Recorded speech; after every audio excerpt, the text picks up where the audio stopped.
Hi hello welcome to our channel. నేను మీ సిరి. ఈరోజు మనం చెప్పుకోబోయే కథ మిసెస్ అగస్త్య పార్ట్ 69. కథలోకి వెళ్ళే ముందు లైక్ చేసి కామెంట్ చేయడం మర్చిపోకండి ఫ్రెండ్స్. ఇక వచ్చేయండి. తనేం మాట్లాడకుండా చొక్కా బటన్స్ తీసి టవల్ తీసుకున్నాడు. అమ్మయ్య వస్తున్నాలే అనుకుని చక్కగా మిర్రర్ దగ్గరికి వెళ్ళి నా మిగిలిన అలంకరణ చేయడానికి ట్రై చేశాను. నేను నా అలంకరణలో ఉండగానే తన స్నానాదులు ముగించుకొని వచ్చేశాడు. తను ఫాస్ట్ కాదు, నేనే స్లో అని నాకు వెలిగిన అది నేను ఒప్పుకోను. ఎలా ఉన్నాను?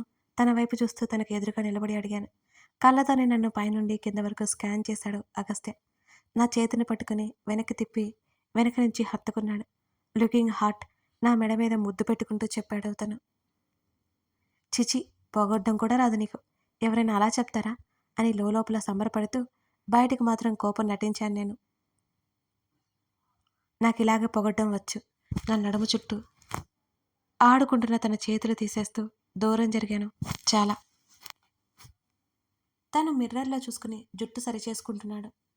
తన కోసం తీసిన బట్టలు చూసి నా వైపు కొట్టేలా చూశాడు అగస్త్య. ఎప్పుడు ఫార్మల్సీ కదా, ఇది ట్రై చేయి ప్లీజ్. మూతి సున్నాలా చుట్టి అడిగాను నేను. నేను తీసిన బట్టలు అవతలకు పడేసి red chicks shirt, blue jeans తీసుకున్నాడు తను. నేనేమో ట్రెడిషనల్ బట్టలు పెట్టాను. తను వేసుకోకపోయేసరికి అలిగాను. నేను రెడీ అయ్యి జుట్టు వేసుకుంటుంటే సరే అనగానే నన్ను పైనుండి కింద వరకు చూసి నా భుజాలు పట్టి గోడకు ఆనించి నా చేతులు రెండు పైకి ఎత్తి పట్టుకున్నాడు అగస్త్య. నిన్ను రావణుడు అనడంలో అస్సలు తప్పులేదు అని నేను గింజుకుంటూనే అన్నాను. ష్ అని నా పెదవుల మీద తన చూపుడు వేలు ఉంచి నా కళ్ళలోకి కమాండింగ్గా చూశాడు. దెబ్బకి నా నోరు మ్యూట్లో పడింది. కనురెప్పల్ని టపటపలాడిస్తూ తన వంక చూశాను నేను. ఇలాగే వెళ్తావా నాకు దగ్గరగా జరిగి అడిగాడు. అవును, ఏం బాలేదా? బాగా లేకపోయినా సరే ఇలాగే వస్తాను మొండిగా చెప్పాను. శ్రీధ ఇక్కడ చాలా మొండిది. నాకు నేనే కితాబిచ్చుకున్నాను. ఏంటి నిజంగా ఇలాగే వెళ్తావా? తను నా వైపు చూస్తూ కళ్ళు ఎగరేశాడు. మా ప్రవరాఖ్యుడు ఇన్నిసార్లు ఎందుకు అడుగుతున్నాడో నాకు అర్థం కాలేదు. అవును అవును అవును, డెప్త్ ఎక్కువ ఉంటుందని 3 సార్లు చెప్పాను. అప్పటికే తన చెయ్యి నా నడుం వంపు మెల్లిగా నిమురుతోంది. మాటలు కరువైపోయాయి. ఆటోమేటిక్గా నోరు తెరుచుకుంది నాది. చెప్పు, ఇలాగ వెళ్తావా?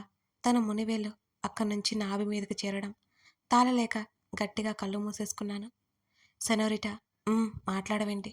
గుసగుసగా నా చెవి దగ్గర చెప్తుంటే ఇంకెక్కడ వస్తాయి మాటలు? ఒకవైపు మాటలతో ఒకవైపు చేతులతో నా నోటిని కష్టపెట్టేశాడు మరి. అన్నాను ఎప్పటికో తేరుకుని. గుడ్ ఎక్స్పోజింగ్లో ఆపి సరిగ్గా కట్టుకో, లేకపోతే డ్రెస్ వేసుకో. ఏమా సీరియస్గా వార్నింగ్ ఇచ్చాడు నాకు. నేను తన వైపు చూసి మూతి తిప్పాను. నీకెంత పొస్సునెస్ ఉందో తెలుసా? ఉక్రోషంగా అరిచాను నేను. నా మాటలు ఆపేయడానికన్నట్టు తన పెదవులు నా పెదవుల మీద చేరిపోయాయి. నా కనురెప్పలు ఒకసారి కొట్టుకుని పూర్తిగా మూసుకుపోయాయి. ఒకవైపు నా నడుము సవరిస్తూనే మరోవైపు మెత్తగా ముద్దులు పెడుతున్నాడు అగస్త్య. నన్ను చంపేయడానికే పుట్టాడు ఈ రావణ్. తన చొక్కాని గట్టిగా పట్టుకున్నాను నేను. డౌట్ లేదు, ఈ లోకం నుంచి నన్ను ఎక్కడికో తీసుకెళ్ళిపోతున్నాడో తను. అనుకునేసరికి టక్కున వదిలేశాడు. మళ్ళీ వచ్చి ఈ లోకంలో పడ్డాను. తన వైపు నేను కోపంగా చూశాను. సరే, 10 నిమిషాలు టైం ఇస్తున్నా. నన్ను వదిలి నా బుగ్గ మీద తట్టి వెళ్ళి సోఫాలో కూర్చున్నాడు అగస్త్య. అప్పటికే ఇలా చీర కట్టుకోవడానికి గంట పట్టింది. ఇంకా సరిగ్గా కట్టుకోవడానికి మరో అరగంట స్వాహ అయిపోయింది. తన్ని చుట్టుకుంటూ తిట్టుకుంటూ మరోవైపు రుసరుసలాడుతూ కట్టేసుకున్నాను. నన్ను పట్టించుకోకుండా కూడా పట్టించుకోలేదు. ఫోన్ చూసుకుంటున్నాడు అగస్త్య. జుట్టు అలాగే వదిలేసి క్లిప్ పెట్టి మా వంట మనిషి చేత కట్టించుకున్నాను. పూలు వేలాడదీసిన నేను ఎప్పుడూ లేనంతగా నగలు పెట్టుకున్నాను. నా పెళ్ళికి కూడా ఇలా రెడీ కాలేదేమో అనిపించింది నాకు. Mister Ravan, look at me. Goggles కళ్ళకు పెట్టుకుని నడు మీద ఒక చేతిని పెట్టి మరొక చేత్తో చీర కొంగు తిప్పుతూ స్టైల్గా పిలిచాను. తను నా వైపు మెస్మరైజ్ అయిపోతూ చూశాడు. తల కాస్త కిందకు వచ్చి కళ్ళజోడు ముక్కు మీదకు జారి విడిచి తన్ను చూసి కన్ను కొట్టాను పొగరుగా. అప్పుడు తను నవ్వాడు చూడు. బాబోయ్, తెగ ముద్దొచ్చేసాడు నాకు. ఈ వేషాలకి కదా నేను పడిపోయేది. తను నవ్వుతూ అన్నాడు. శ్రీధ, కదా నేను గ్రేట్ అని ఒప్పుకో. స్టైల్గా నా భుజాల మీదకు పడుతున్న జుత్తును అలాగే పొగరుగా వెనక్కి తోసుకున్నాను. తను పైకి లేచి నా నడుము పట్టుకుని బయటికి లాక్కెళ్ళిపోయాడు. ఇద్దరం ఫంక్షన్ హాల్కి స్టార్ట్ అయిపోయాం. మీ తమ్ముడికి గిఫ్ట్ తీసుకోవా అని అడిగాను. అలాంటి ఫార్మాలిటీస్ అవసరమా? గిఫ్ట్లు ఇచ్చి పుచ్చుకోవడం అదొక బిజినెస్లా ఉంటుంది అని అన్నాడు చిరాగ్గా ముఖం పెట్టి అగస్త్య. అబ్బో చాలే ఆపు, మన ఇష్టంతో ఇవ్వాలి ఏదైనా.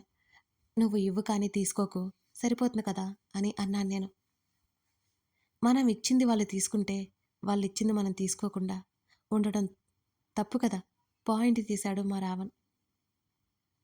నీతో నేను వాదించలేనులే, అందుకే నిన్ను షాపింగ్కి వచ్చి నిన్నే తీసుకొసుకున్నా గర్వంగా చెప్పాను.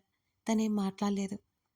ఫంక్షన్ హాల్ లోపలికి వెళ్ళిన తర్వాత మా డాడీ చక్రవర్తి అంకుల్ కాస్త దూరంలో మాట్లాడుకుంటూ కనిపించారు. మా రావణ్ ముఖం తిప్పేసుకుని అక్కడి నుంచి క్రిష్ దగ్గరికి వెళ్ళిపోయాడు. నేను పరిగెత్తుకుంటూ మా డాడీ దగ్గరికి వెళ్ళి నడుము చుట్టూ చేతులు వేసి డాడీని కరుచుకుపోయాను. హాయ్ అంకుల్, ఎదురుగా ఉన్న చక్రవర్తి అంకుల్ని పలకరించాను. అంకుల్ చిరునవ్వు నవ్వారు. వెంటనే తల ఎత్తి డాడీ వైపు చూస్తూ ఐ మిస్ యూ డాడీ అని అన్నాను ముద్దుగా. మిస్ యూ టూ బేబీ, నా తల మీద ముద్దు పెట్టుకుని చెప్పారు. ఎంతసేపు అయింది మీరు వచ్చి? ఇద్దరిని చూస్తూ అడిగాను. అరగంట అవుతుంది బదిలిచ్చారు. ఒక్కదానివే వచ్చావా, అగస్త్య రాలేదా అని అడిగారు డాడీ. అంకుల్ నా సమాధానం కోసం ఎంతో ఆతృతగా అగస్త్యని చూడడం కోసం నన్నే చూస్తున్నారు. ఇదిగోండి ఇక్కడ ఉన్నాడు, క్రిష్తో మాట్లాడుతున్నాడు. మీరు కనిపించగానే నేను ఇటు వచ్చేశాను, తను అటు వెళ్ళాడు అని దూరంగా చేతిని పెట్టి అగస్త్య ఉన్న వైపుకి చూపించాను నేను. క్రిష్ భుజం మీద చెయ్యేసి ఏదో మాట్లాడుతున్నాడు. క్రిష్ సమాధానం చెప్పలేక ఓ వెర్రి నవ్వు నవ్వుతున్నాడు. దేవుడా, మావాడు ఎప్పటికీ మారడేమో. పాపం క్రిష్. అంకుల్ మాత్రం అగస్త్యని కల్లారా చూసుకుంటున్నాడు. ఇక్కడే కూర్చోండి, నేను వెళ్ళి అనికని క్రిష్ని కలిసి వస్తాను. వాళ్ళ దగ్గర నుంచి వచ్చేశాను నేను. ఏమైంది అంటూ వస్తున్న నన్ను బిక్కమొహం వేసి చూశాడు క్రిష్. అరే ఏమైందంటే చెప్పరేంటి? క్రిష్ కళ్ళతోనే అటు చూపించాడు. నేను తల తిప్పి చూశాను. కొంతమంది పాటలు పాడుతుంటే మరికొందరు డ్యాన్స్ చేస్తున్నారు. అక్కడ తప్పుగా ఏముందో నాకైతే అర్థం కావడం లేదు. నేను అయోమయంగా క్రిష్ వైపుకి చూశాను. ఏముంది అక్కడ అనుకుంటూ. ఏమైందన్నట్టు క్రిష్ని చూస్తూ సైగ చేశాను. బామ్మ కనిపించడంతో మా రావణ్ అటువైపుకి వెళ్ళాడు. ఇప్పుడు చెప్పు, ఏంటి మీ అన్నయ్య క్లాస్? క్రిష్ భుజం మీద మోచేతిని వేసి స్టైల్గా నిలబడి అడిగాను. పొట్టి ఏంజల్, నీకు అవసరమా అంటున్న క్రిష్ తిప్ప పగిలేలా ఒక్కటిచ్చాను. అబ్బా, నువ్వు ఏంజల్వి కాదు, రాక్షసివి. కాసేపట్లో నా నిశ్చితార్థం నన్నే కొడతావా? చిన్న పిల్లాళ్ళ అలిగినట్టు మాట్లాడాడు క్రిష్. నీ చిగ్గులేదు నీకు, ఆ మొహం ఏంటి అలా పెట్టావు? కాస్త నవ్వు, లేకపోతే పొట్టి అంటావా, మూతి పగలగొడతాను అనగానే అలిగినట్టు ముఖం పెట్టాడు క్రిష్. ఏడ్చావులే కానీ విషయం ఏంటో చెప్పు. ఏడ్చావులే కానీ విషయం ఏంటో చెప్పు. వాళ్ళ డ్రెస్సులు చూసి అన్నయ్య తిడుతున్నాడు. వాళ్ళకి రెస్పెక్ట్ ఇవ్వమని, వాళ్ళు తీసుకొచ్చిన అతనికి చెప్పమని అన్నాడు. అర్థం కాలేదన్నాను నేను బిక్కమొహం వేసుకొని. వాళ్ళు డ్యాన్స్ చేయడానికి వచ్చారు కదా, వాళ్ళేమి తీసుకువచ్చినా ఒక అతను పొట్టి బట్టలు వేసుకోమంటుంటే ఒక అమ్మాయి ఏడుస్తుంది. పేమెంట్ ఇచ్చి పంపేయమంటున్నాడు. ఇంకోసారి అలాంటివి చేస్తే వార్నింగ్ ఇచ్చి గట్టిగా చెప్పాడు అని అన్నాడు క్రిష్. నువ్వు సరిగ్గా చెప్పకపోయినా నాకు విషయం అర్థమైంది. అయినా నువ్వు ఎందుకు పిలిపించావు? నీకు జరిగేది నిశ్చితార్థం, బర్త్డే పార్టీ కాదు. పాపం ఆ అమ్మాయిలు అని అడిగాను నేను. మనం కాకపోయినా ఇంకొకరైనా పిలుస్తారు కదా, వాళ్ళకి అర్థమయ్యేలా నచ్చజెప్పమన్నాడు అన్నయ్య అని చెప్పాడు క్రిష్. సరే, వాళ్ళకి ఇబ్బంది లేకుండా చూసి పంపే. ఇంకా నీకు చిన్న పిల్లాడి వేషాలు పోలేదు. ఇది టీనేజ్ కాదు. ఇంకొకటి క్రిష్ దెప్ప పగిలేలా కొట్టి అక్కడి నుంచి క్రిష్ వాళ్ళ అమ్మగారిని పలకరించడానికి వెళ్ళాను నేను. ఆవిడ ఇంకా వీల్ చైర్లోనే ఉంది. కాస్త మాట్లాడగలుగుతోంది. కొడుకు పెళ్లి జరుగుతున్నందుకు చాలా సంతోషంగా ఉంది. క్రిష్ వాళ్ళ నాన్నగారు కాస్త మొహమాటంగానే పలకరించారు. భార్య అలా ఉండడంతో ఆయన ఇంకే పని మీద ధ్యాస పెట్టలేకపోతున్నారు. ఆ విషయం నాకు అర్థమైంది. నేను ఇక ఆఫీస్ వ్యవహారాల గురించి మాట్లాడలేదు. మా వాడి కోసం చుట్టూ కళ్ళతోనే వెతికాను. బామ్మ పక్కన కూర్చొని మాట్లాడుతూ కనిపించాడు. అనిక, క్రిష్ ఇద్దరు స్టేజ్ మీద ఉన్నారు. ఇద్దరు పిచ్చి హ్యాపీగా ఉన్నారు. పూజ చేసిన తర్వాత రింగ్స్ మార్చుకున్నారు. ఫోటో సెషన్లు, గిఫ్ట్లు ఇవ్వడం జరిగిపోయాయి. శ్రీకళ కోసం చూసి కాల్ ట్రై చేసిన తను రాలేదు. ఏమి ఇబ్బంది వచ్చిందో ఏమో అనుకుని లైట్ తీసుకున్నాను.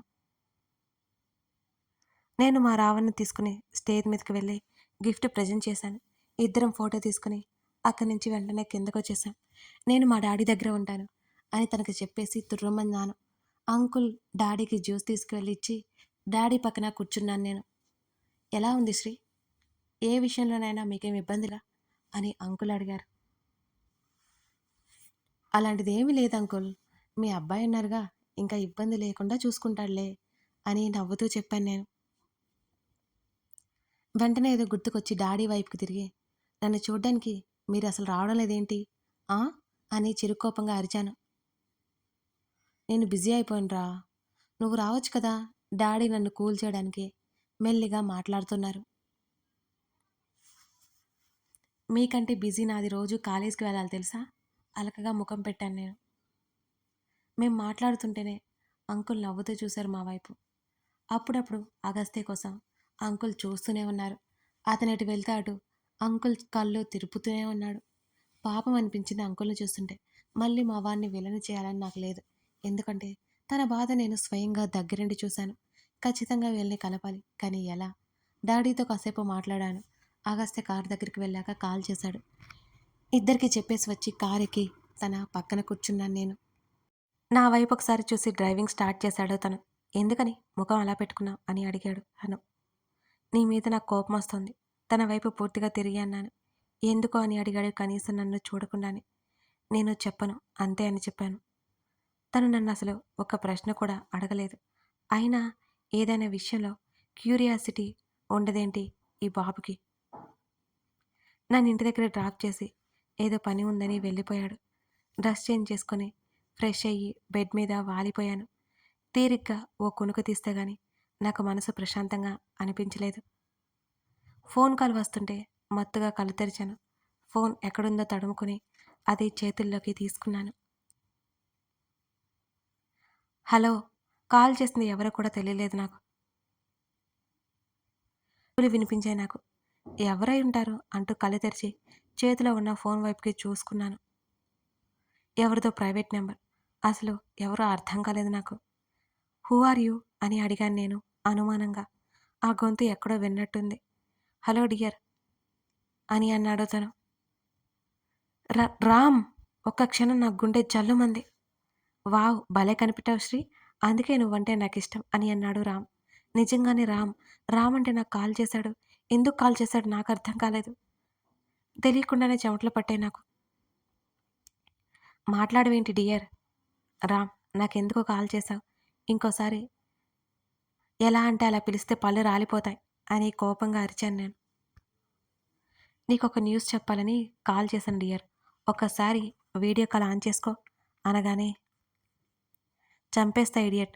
ఇంకోసారి నాకు కాల్ చేసావంటే చావు దెబ్బ రుచి చూసావు. ఒకసారి చావు వరకు వెళ్ళొచ్చావు. ఇంకా నీకు బుద్ధి రాలేదా? నన్ను ముట్టుకున్నందుకు నా మొగుడు నిన్నేం చేశాడో మర్చిపోయావా అని నేను ఆవేశంగా అడుగుతుంటే మళ్ళీ రామ్ నవ్వులు వినిపించాయి. అదంతా తర్వాత మాట్లాడుకుందాం కానీ బేబీ, ముందు నువ్వు కాల్ ఆన్ చేసుకో. నీకొక లైవ్ ప్రోగ్రామ్ చూపిస్తా అని రామ్ అన్నాడు. ఇంకోసారి నాకు కాల్ చేసావంటే చంపేస్తాను అని కాల్ కట్ చేశాను నేను. టింగుమని నోటిఫికేషన్ వచ్చింది నాకు ఆ మరుక్షణం. అది ఓపెన్ చేయగానే ఏదో వీడియో. చూడాలనిపించలేదు. రామ్ మళ్ళీ నా లైఫ్లోకి వస్తాడని నేను అసలు ఎక్స్పెక్ట్ చేయలేదు. చిరాగ్గా ఉంది. అంతేకాకుండా ఎక్కడో మూల ఏదో భయంగా కూడా ఉంది. వెంటనే అగస్త్య వచ్చిన తర్వాత విషయం చెప్పాలి అనుకున్నాను నేను. తనేమో లేట్ అవుతుందని మెసేజ్ చేశాడు. నిజంగా ఇంట్లో ఒంటరిగా ఉండాలంటే చచ్చేంత భయం అనిపించింది. మా మెయిడ్కి కాల్ చేశాను. అప్పుడు విషయం గుర్తొచ్చింది. ఆవిడ 2 రోజులు సెలవు కావాలన్న సంగతి. వెంటనే కాల్ కట్ చేసి తల పట్టుకుని కూర్చున్నాను నేను. అప్పటికే సాయంత్రం 7 గంటలైపోయింది. కాఫీ, పాలు వేడి చేశాను. కాఫీ కోసం పాలు వేడి చేశాను. ఒక్కసారిగా పవర్ కట్ అయిపోయి గుండె జల్లుమంది. అసలే చేతిలో ఫోన్ కూడా లేదు. ఒళ్ళంతా చెమటలు పట్టాయి. స్టవ్ ఆఫ్ చేసి కిచెన్ నుంచి నేను బయటకొచ్చి పరిగెత్తాను. గబగబా తలుపు తెరుచుకుని గార్డెన్‌లోకి వచ్చి పడ్డాను. బయట గేట్ దగ్గర ఉన్న వాచ్‌మెన్‌ని చూసి నేను ఊపిరి పీల్చుకున్నాను. గార్డెన్‌లో ఉన్న బెంచ్ మీద కూలబడ్డాను. ఎంత భయం వేసిందంటే, ఆ క్షణం వర్ణించడానికే నాకు వీలు కూడా లేకుండా పోయింది. అగస్త్య రావడానికి ఎలాగైనా 2 లేదా 3 గంటలు పడుతుంది. అలాగే ఇక్కడే ఉండాలా? నన్ను చూసి వాచ్‌మెన్ దగ్గరకు వచ్చి, "ఏమైంది మేడం?" అని అడిగాడు. "పవర్ పోయింది. ఒకసారి చూడు" అని మాత్రం చెప్పాను నేను. వాచ్‌మెన్ తల ఊపి ఇంట్లోకి వెళ్ళిపోయాడు. కాసేపటికి బయటకు వచ్చి, "ఇక్కడ ప్రాబ్లమ్ కాదు మేడం. ఏమైందో తెలియలేదు" అని చెప్పాడు. సరే అన్నట్టు తల ఊపాను. "మర్చిపోయాను. ఇన్వర్టర్ చూసావా?" అని అడిగాను నేను. "అది కూడా ఫాల్ట్ ఉంది మేడం." "సార్‌కి ఫోన్ చేయమంటారా?" అని అడిగాడు వాచ్‌మెన్. "ఫోన్ ఇవ్వు. నేను చేస్తాను. నా ఫోన్ రూమ్‌లోనే ఉండిపోయింది" అనగానే ఫోన్ తీసి ఇచ్చాడు. కాల్ చేశాను అగస్త్యకి. తను కాల్ లిఫ్ట్ చేయలేదు. బిజీగా ఉన్నాడేమో అని అనిపించింది. తిరిగిచ్చేసి, "సార్ బిజీగా ఉన్నారు. పర్వాలేదు. నువ్వెళ్ళు" అనగానే అతను వెళ్ళిపోయాడు. నాకైతే ఏం చేయాలో పాలుపోలేదు. ఇల్లంతా, గార్డెన్ మొత్తం కటిక చీకటిగా ఉంది. డోర్ లాక్ చేశాను. అగస్త్యకి ఈ విషయం తెలియజేయాలి. నాకైతే రామ్ ఇలా చేశాడా ఏమో అనుమానం వచ్చింది. ఒకవేళ మా ఇంట్లోకి వచ్చి సీసీ కెమెరాలు ఏమైనా పెడతాడేమో అని డౌట్ కూడా వచ్చింది.